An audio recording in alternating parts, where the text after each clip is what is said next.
नमस्कार। आज देश की तमाम फटाफट खबरों में आपका स्वागत है। आप न्यूज़ के चैनल इसलिए देखो ताकि आपको सूचना मिल सके। सूचना इस बारे में कि देश में चल क्या रहा है, देश में बेरोजगारों के बारे में क्या बात चल रही है, देश में बढ़ती हुई महंगाई के बारे में क्या बात चल रही है, देश में बढ़ते हुए पेट्रोल के दामों पर कोई बात चल रही है तो वो आपको प्राप्त हो सके।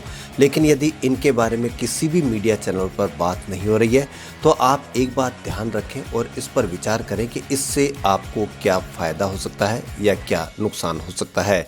यदि आपको इनके बारे में ही सूचनाएं प्राप्त नहीं हो रही है और इनके बारे में किसी भी समस्या का समाधान की बात नहीं की जा रही है तो समझ लो कि आपकी समस्याओं का समाधान हो भी नहीं सकता है। तो ऐसे चैनलों को बढ़ावा दें जिन पर आपके लिए खबरें हो। तो बढ़ते हैं खबरों की ओर। केंद्रीय माध्यमिक शिक्षा बोर्ड पहले ही क्लास 10 और 12 के टर्म 1 के एग्जाम के लिए डेट शीट जारी कर चुका है। डेट शीट के मुताबिक 30 नवंबर से सीबीएसई की क्लास 10 और 1 दिसंबर से क्लास 12वीं के टर्म 1 के एग्जाम शुरू होने हैं। लेकिन इसी बीच परीक्षा ऑनलाइन करवाने की मांग ने फिर से जोर पकड़ लिया है। हालांकि सीबीएसई ऐलान कर चुका है कि सीबीएसई की क्लास 10th और 12th के टर्म 1 की परीक्षा ऑफलाइन मोड में होगी। गौरतलब है कि कुछ छात्रों का मानना है कि सीबीएसई की क्लास 10th और 12th की टर्म 1 की परीक्षा पेन पेपर से देना मुश्किल होगा क्योंकि ज़्यादातर छात्रों को अभी तक वैक्सीन की डोज नहीं लगी है। ऐसे में परीक्षा के दौरान उनके कोरोना से संक्रमित होने का खतरा है। कुछ विद्यार्थी सीबीएसई से बोर्ड परीक्षा को ऑनलाइन आयोजित करवाने की मांग कर रहे हैं। एसबीआई के ग्राहकों के लिए जरूरी खबर। एसबीआई ने एटीएम से ट्रांजैक्शन को और अधिक सुरक्षित बनाने के लिए एक नई शुरुआत की है। इस नए नियम में ग्राहक ओटीपी के आधार पर ही एटीएम से कैश निकाल सकेंगे। इसके तहत कैश निकालने के लिए ग्राहकों को पहले उनके मोबाइल फोन पर एक ओटीपी मिलेगा, जिसे डालने के बाद ही एटीएम से कैश निकाला जा सकेगा। बैंक ने ट्वीट कर ये जानकारी दी। ट्वीट में कहा गया कि एसबीआई एटीएम में लेन देन के लिए हमारी ओटीपी आधारित नगद निकासी प्रणाली धोखेबाजी के खिलाफ टीकाकरण है। आपको धोखाधड़ी से बचाना हमेशा हमारी सर्वोच्च प्राथमिकता होगी। एसबीआई के ग्राहकों को इस बात की जानकारी होनी चाहिए कि ओटीपी आधारित नगद निकासी प्रणाली कैसे काम करेगी। आपको बता दें कि 10,000 और उससे ज़्यादा रकम निकासी पर यह नियम लागू होंगे।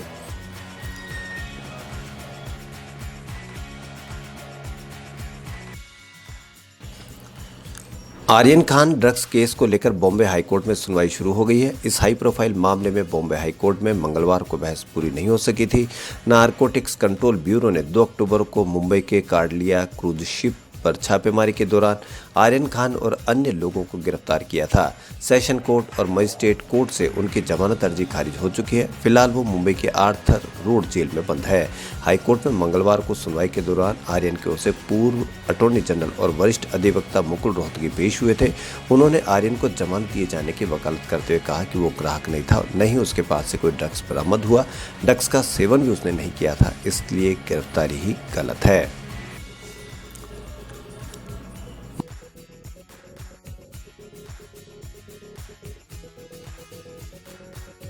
वहीं पेगासस स्पाईवेयर मामले की जांच के लिए सुप्रीम कोर्ट ने 6 सदस्यों की एक एक्सपर्ट कमेटी का गठन किया है और उससे अहम बिंदुओं पर जांच करने को कहा है। कोर्ट ने कमेटी से कहा कि इस बात की जांच की जाए कि क्या स्पाईवेयर पेगासस का इस्तेमाल भारत के नागरिकों के फोन या अन्य उपकरणों पर संग्रहित डेटा तक पहुंचने, बातचीत सुनने, इंटरसेप्ट करने और या किसी अन्य उद्देश्य के लिए किया गया है। ऐसे स्पाईवेयर हमले से प्रभावित हुए लोगों या व्यक्तियों के विवरण की जांच करना है। पेगासस का उपयोग करते भारतीय नागरिकों का 2019 में व्हाट्सएप अकाउंट हैक होने के बारे में रिपोर्ट प्रकाशित होने के बाद केंद्र सरकार द्वारा क्या क्या कार्रवाई की गई है। क्या केंद्र या किसी भी राज्य सरकार या कोई केंद्रीय या राज्य एजेंसी ने पेगासस की सेवा ली? अगर किसी सरकारी एजेंसी ने पेगासस का इस्तेमाल किया है तो किस कानून, नियम, दिशा निर्देश, प्रोटोकॉल या वैध प्रक्रिया के तहत ऐसा किया गया? अगर किसी घरेलू संस्था व्यक्ति ने स्पाईवेयर का इस्तेमाल किया है तो क्या ऐसा प्रयोग अधिकृत है?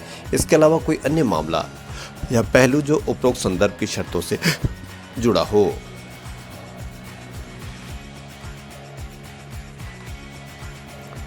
कोरोना के बाद अब डेंगू के डंक ने देश को परेशान कर रखा है। डेंगू को लेकर देश में 2019 जैसे हालात बनते नजर आ रहे हैं।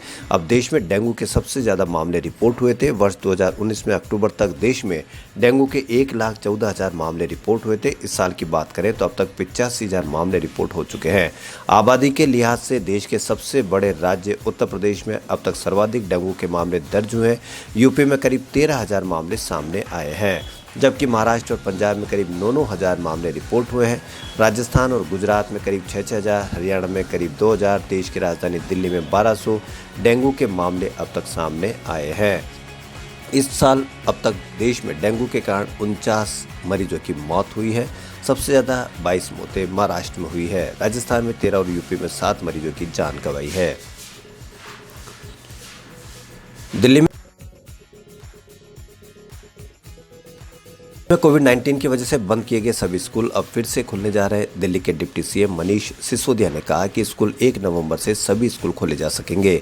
स्कूल खुलने पर किसी भी पेरेंट्स को अपने बच्चों को स्कूल भेजने के लिए बाध्य नहीं किया जा सकता। पढ़ाई ब्लेंडेड मोड में होगी, यानी फिजिकल और ऑनलाइन दोनों साथ चलेंगे। 50% से ज़्यादा बच्चों को एक बार में नहीं बुलाया जा सकेगा। स्कूल ये सुनिश्चित करेगा कि उसके सारे स्टाफ को वैक्सीन लग चुकी हो। 98% को पहली डोज लग चुकी हो। उप मुख्यमंत्री मनीष सिसोदिया की इस घोषणा का मतलब यह है कि अब नर्सरी से लेकर 8वीं तक के बच्चे भी स्कूल जा सकेंगे। मार्च 2020 में जैसे ही कोरोना एंट्री हुई थी, स्कूल बंद कर दिए गए थे।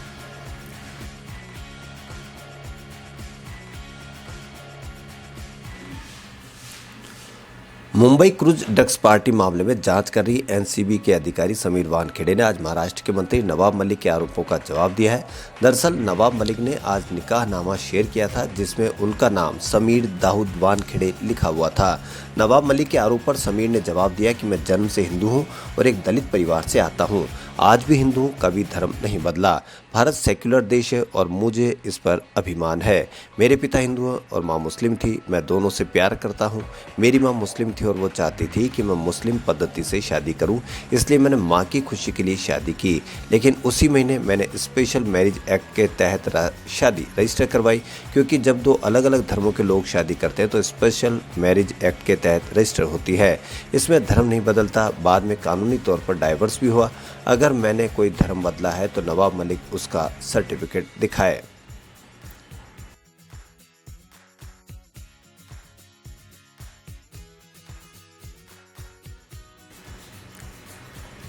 सुनील शेट्टी के बेटे आहान शेट्टी जल्दी फिल्म तड़प से बॉलीवुड डेब्यू करने जा रहे हैं। इस फिल्म में आहान के साथ तारा सुतारिया लीड रोल में नजर आने वाली है।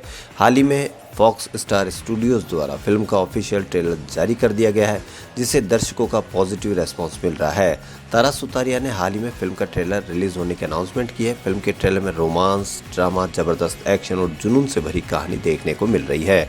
मिलन लुथरिया द्वारा निर्देशित आहान शेट्टी और तारा सुतारिया अभिनीत रोमांटिक एक्शन ड्रामा युवा सितारों के बीच इलेक्ट्रिक केमिस्ट्री से भरपूर है। खबरों फिलहाल इतना ही। यदि आपको हमारा चैनल पसंद आए तो लाइक, सब्सक्राइब और शेयर अवश्य करें। धन्यवाद।